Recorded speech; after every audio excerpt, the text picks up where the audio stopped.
Un saludo desde el área de Derecho Financiero y Tributario de la UNED.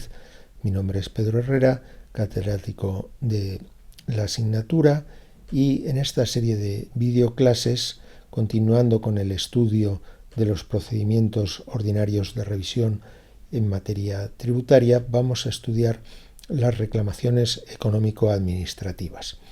Para ello me basaré en el capítulo del Manual de Procedimientos Tributarios, redactado ese capítulo por el profesor Isidoro Martín Dégano, y en la presentación resumen elaborada por este profesor, aunque resumida y adaptada a las condiciones de estas breves videoclases. Aquí tienen el esquema en esta diapositiva y en la siguiente, el esquema completo. Me he permitido separarme en algunos puntos del orden del manual. El orden del manual es el adecuado para estudiarlo, para ir avanzando de manera sistemática, pero a la hora de realizar una exposición oral me ha parecido que podría ser más didáctico, dada la brevedad de los vídeos, introducir algunas modificaciones. En una primera parte vamos a estudiar algunas cuestiones introductorias, la naturaleza de las llamadas reclamaciones económico-administrativas, las materias actos y actuaciones recurribles, las personas legitimadas para recurrir, los tribunales económico-administrativos, su estructura y organización. Un punto muy importante, los criterios que fija la ley para determinar si el recurso debe plantearse ante el Tribunal Económico-Administrativo Regional o el Tribunal Económico-Administrativo Central. Y por último, realizaré una aclaración puramente didáctica sobre el procedimiento ordinario, la regulación del procedimiento ordinario en única o primera instancia y la regulación del procedimiento abreviado. En el resto de las videoclases nos iremos ocupando de las reclamaciones ante los tribunales económico-administrativos regionales, las reclamaciones y recursos ante el Tribunal Económico-Administrativo Central y algunas cuestiones comunes desde el punto de vista del orden de la legislación y del manual.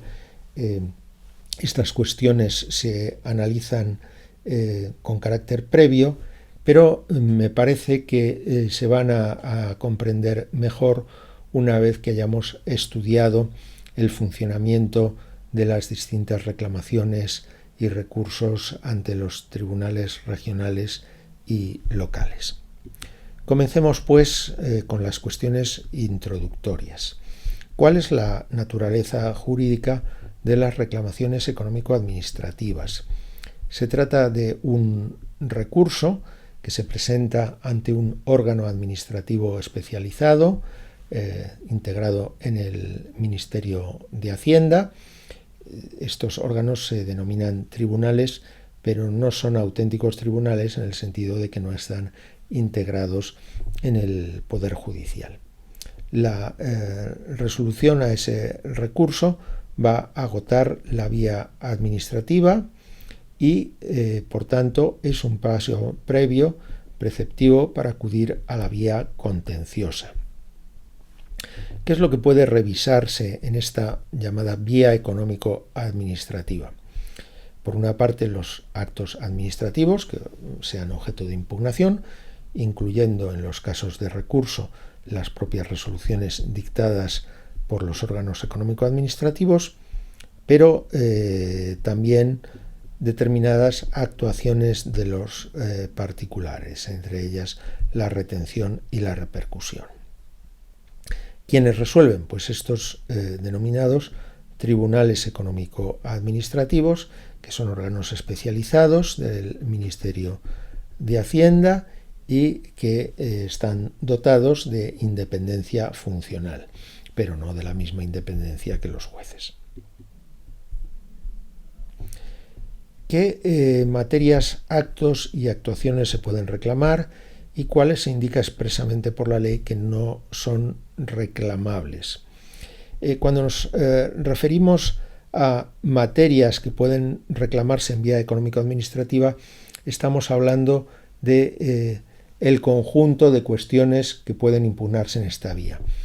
En cambio, cuando hablamos de los actos y actuaciones susceptibles de reclamación, ya nos estamos refiriendo a concretas decisiones administrativas o bien actuaciones de los obligados tributarios. Pues bien, comenzando con las materias, se pueden impugnar los actos de aplicación de los tributos estatales, incluyendo los tributos parcialmente cedidos a las comunidades autónomas y también las sanciones. Si se trata de actos de aplicación de tributos totalmente cedidos, como sucede con el impuesto sobre sucesiones y donaciones o el impuesto sobre transmisiones patrimoniales, en este caso también esta materia puede reclamarse ante los tribunales económico-administrativos, salvo que la comunidad autónoma correspondiente haya asumido la competencia y haya creado su propio tribunal u órgano económico-administrativo. En los casos en que no se han creado esos órganos, existen mecanismos de participación de las comunidades autónomas en los propios tribunales económico-administrativos del Estado cuando se vayan a resolver cuestiones relativas a impuestos completamente cedidos. ¿Qué concretos actos administrativos son reclamables? Pues bien, nos dice la Ley General Tributaria que pueden ser reclamables en esta vía los actos definitivos que provisional o definitivamente reconozcan o denieguen un derecho o declaren una obligación. Sería el caso, por ejemplo, de una liquidación tributaria o de la imposición de una sanción tributaria. ¿Y qué sucede si se trata de actos de trámite?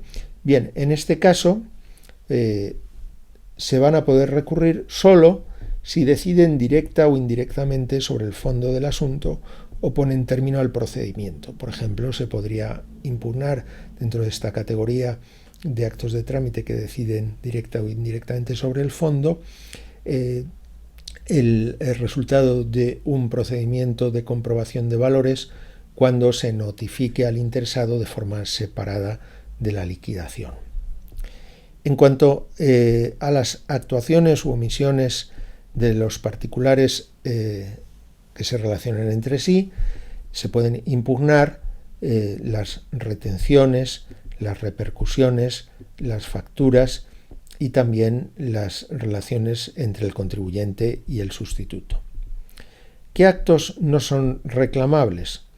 Por un lado, los que resuelvan tercerías de dominio y de mejor derecho. La ley lo dice de una manera más compleja, pero este sería uno de los casos típicos. En estos supuestos hay que tener en cuenta que la resolución de las tercerías de dominio o de mejor derecho que van a llevar a cabo los órganos de recaudación constituyen un paso previo a la vía civil. Por este motivo no tiene sentido que puedan impugnarse en vía económico-administrativa. Y tampoco pueden impugnarse en vía económico-administrativa los actos dictados por el ministro de Hacienda o del secretario de Estado, lo cual es lógico porque dentro de la organización del ministerio son órganos superiores a los propios tribunales económico-administrativos que por tanto no van a revisar sus actos. En el caso de los actos dictados por el ministro de Hacienda o el secretario de Estado, esos actos ponen fin a la vía administrativa y por tanto ya se puede acudir directamente a la vía contenciosa. ¿Quiénes están legitimados para interponer las reclamaciones? Pues bien, desde luego los particulares, pero también determinados órganos de la Administración tras una resolución dictada por el Tribunal Económico Administrativo, por un Tribunal Económico Administrativo Regional o por el Tribunal Central. Resulta curioso que un órgano de la Administración pueda impugnar los actos dictados por otro órgano de resolución de la propia Administración, pero esto está previsto en algunos casos en materia tributaria. Bien, comenzando por los particulares, los obligados tributarios, pero también los sujetos infractores y los titulares de intereses legítimos, si bien la norma nos precisa que no están legitimados los denunciantes no se consideran interesados en el procedimiento, y tampoco quienes asuman obligaciones en virtud de pacto o contrato, aunque en algunos casos la jurisprudencia sí les ha reconocido legitimación como interesados en vía contenciosa. Veamos ahora la estructura de los tribunales económico-administrativos. Por una parte tenemos el llamado Tribunal Económico Administrativo Central, o TEAC, de ámbito nacional. Sus criterios van a vincular a los tribunales regionales y locales. Por otra parte tenemos los tribunales económico-administrativos regionales. Son órganos del Estado, pero su ámbito de competencia corresponde con el territorio de las comunidades autónomas. Tienen sede en la capital autonómica, en algunos casos existen también salas desconcentradas en el caso de algunas comunidades autónomas como Andalucía, y también es posible que existan dependencias en capitales de provincia o en otras ciudades. Bien, ¿cómo sabemos qué tribunal regional va a ser el competente para resolver una reclamación económico-administrativa? En el caso de actos administrativos, la competencia será según la sede del órgano que dictó el acto. Si se trata de órganos centrales, lo veremos más adelante, el competente va a ser el Tribunal Económico-Administrativo Central. Si se trata de actuaciones de los particulares, como la repercusión, en ese caso será competente el Tribunal Regional del domicilio fiscal del recurrente. Me voy a referir brevemente a los tribunales económico-administrativos locales. Estos son los que corresponden a cada una de las dos ciudades autónomas, Ceuta y Melilla. No hay que confundirlos con los llamados tribunales económico-administrativo municipales, o en otras ocasiones se habla de órganos económico-administrativos municipales, que corresponden a las ciudades de gran población. Esos tribunales económico-administrativos municipales no forman parte de los tribunales económico-administrativos del Estado. Sí forman parte los tribunales económico-administrativos locales de Ceuta y Melilla. ¿Cómo funcionan los tribunales? Pueden funcionar en pleno, en salas y en algunos casos también a través de órganos unipersonales. Bien, y veamos ahora cuáles son los criterios que señala la ley para determinar si la reclamación económico-administrativa debe plantearse ante el Tribunal Económico-Administrativo Central o ante el Tribunal Regional. Y para esto tenemos dos criterios. El primero se refiere al carácter central o periférico del órgano que dicta el acto recurrido. Si se trata de un órgano central del Estado, por ejemplo, la Delegación Central de Grandes Contribuyentes, o un órgano superior de las comunidades autónomas en el caso de tributos cedidos, en este caso el competente será el Tribunal Económico Administrativo Central en única instancia. Si se trata de órganos periféricos, como una delegación de Hacienda o una administración de Hacienda, o bien un órgano tributario de una comunidad autónoma, pero que no se trata de un órgano superior, en esos casos resolverá el Tribunal Regional en primera o en única instancia según los casos. Veremos enseguida qué quiere decir esto. Porque el segundo criterio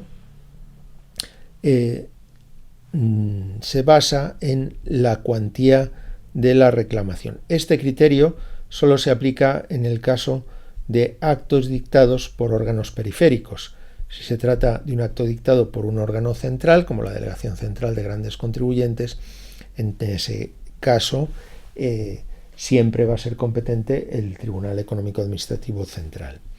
Pero si se trata de un acto dictado por órganos periféricos, tenemos que atender a la cuantía. Si la cuantía de la reclamación es inferior o igual a 150.000 euros, o bien 1.800.000 euros cuando lo que se esté reclamando es el valor de los bienes o la base imponible, en ese caso habrá una única instancia ante el Tribunal Económico Administrativo Regional. En cambio, si el importe de la cuantía supera los 150.000 euros o bien el 1.800.000 euros de base, en ese caso el Tribunal Económico Administrativo Regional es competente en primera instancia, pero cabría un recurso ante el Tribunal Económico Administrativo Central, que conocería, por tanto, en segunda instancia. Hay que tener en cuenta que esa primera instancia ante el Tribunal Económico Administrativo Regional es potestativa, de tal manera que aunque el órgano que haya dictado el acto tenga carácter periférico, si la cuantía supera los 150.000 euros o el 1.800.000 de base, cabe acudir directamente per saltum al Tribunal Económico Administrativo Central. Aquí tienen un esquema gráfico de lo que les acabo de explicar. Si estamos ante órganos centrales como la Delegación Central de Grandes Contribuyentes, que aplica los tributos a las grandes empresas, en ese caso hay una única instancia ante el Tribunal Económico Administrativo Central. Si se trata de órganos periféricos, como una delegación de Hacienda, habrá que ver cuál es la cuantía. Si la cuantía supera los 150.000 euros o el 1.800.000 euros de base, en ese caso, si el interesado lo desea, puede acudir per saltum directamente al Tribunal Económico Administrativo. Si no supera esa cantidad, tiene que acudir al Tribunal Económico Administrativo Regional, o en el caso de Ceuta y Melilla, al Tribunal Económico Administrativo Local, y si lo supera, pero no se acude per saltum al central, en ese caso, una vez que haya decidido el Tribunal Económico Administrativo Regional, que habrá una segunda instancia, un recurso de alzada ante el Tribunal Central. Para concluir esta introducción, quisiera realizarles una aclaración didáctica respecto a las normas sobre el procedimiento ordinario en única o primera instancia y el procedimiento abreviado. Y es que las normas sobre estos procedimientos se aplican, en concreto las normas sobre el procedimiento ordinario en única o primera instancia, previstas en los artículos 235 a 240, se van a aplicar tanto a los tribunales económico-administrativos regionales cuando resuelven en primera o única instancia, como al Tribunal Económico-Administrativo Central cuando resuelve en única instancia. Y en cuanto a las normas sobre el procedimiento abreviado, también se van a aplicar tanto a los tribunales económico-administrativos regionales como al Tribunal Económico-Administrativo Central cuando resuelva en única instancia. ¿Por qué les hago esta aclaración? Porque en la siguiente videoclase vamos a estudiar las reclamaciones y recursos que se van a plantear ante los tribunales económico-administrativos regionales. Y allí estudiaremos ese régimen jurídico sobre el procedimiento ordinario en única o primera instancia y sobre el procedimiento abreviado.